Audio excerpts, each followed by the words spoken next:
Welcome back to Dreamin' Dragons. Sticky one today.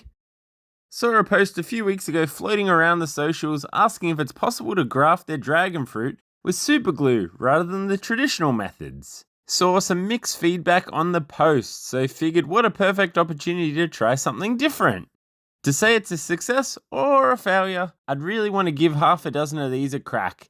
But I'm space and time poor, so I'm doing a horizontal graft and a seedling graft. And I'll be rating the grafts on 2 criteria out of 10. First rating based on ease of execution, and second, based on success and satisfaction with the grafted product. So a seamless graft that looks perfect and works will be a 20 out of 20. A sticky, sloppy mess and wasted time will be a 0. So what do we need for this one? 2 mature rootstocks, 1 seedling, 1 piece of grafting material, superglue, some alcohol spray, 1 clean, sharp knife, and 2 clear bags. Let's kickstart with our horizontal graft. Let's whack a chunk of our Red Majesty, a large self-fertile red, on top. Nice clean straight cut through our rootstock. Same through our grafting material. Didn't want too much meat for this one, so chop the middle part out. Line them up, hardly the perfect fit, but as long as there's a fair bit of flesh-to-flesh contact, we should be cooking. A cheeky drizzle of our glue down the sides of our 2 surfaces and firmly hold them together for about 10 seconds.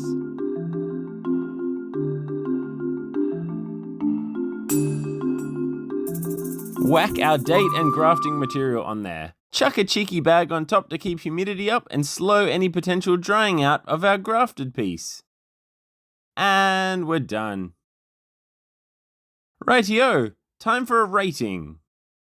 It's a bit messy, glue all over the fingers, though pretty quick process. Can get the surfaces to sit flush against each other without any issue, though can't easily manipulate the 3 wings or rib surfaces together to line up like you can with the tape.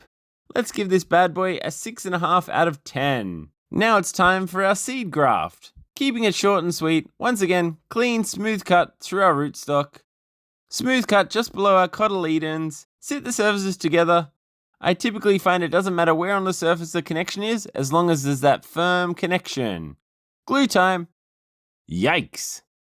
Pretty tricky to control the landing spot of our glue. Once it hits the juicy flesh of our rootstock, it runs riot, and I really have no clue as to whether the glue got between the 2 surfaces or not, which would be terribly unideal. Once again, date and bag. And time for a rating. Minimal control of direction of glue flow. Uncertainty on connection between the seed and the rootstock, messy. 2 out of 10.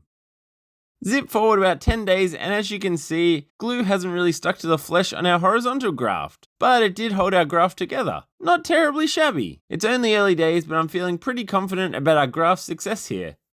Oh yes! And another week or 2 down the track, here's how we're sitting. Jackpot! And in terms of success and satisfaction, let's go a 7. For a grand total of 13.5 out of 20. That's above average. I'll take it. Now for our seed graft. Dried, wilted, miserable. Safe to say the glue snuck in between our seedling and our rootstock, blocking any kind of connection, and it shriveled up as a result. Easy rating for this one, big fat 0. So that brings our total for our glue seed graft to a bleak 2 out of 20. Yuck. So as you can see, there's some potential there with our horizontal graft, and you'll probably find a bit of luck if you manage to keep the 2 surfaces jammed against each other for the 10 or so seconds while our glue's drying. But overall, I probably won't be chucking this technique at the top of the list for my grafting techniques. Might stick with the medical tape until we find something better. But the only thing I've found better than that to date is hitting that like and subscribe button below if you haven't already. Really great for that grafting grip. Cheerio!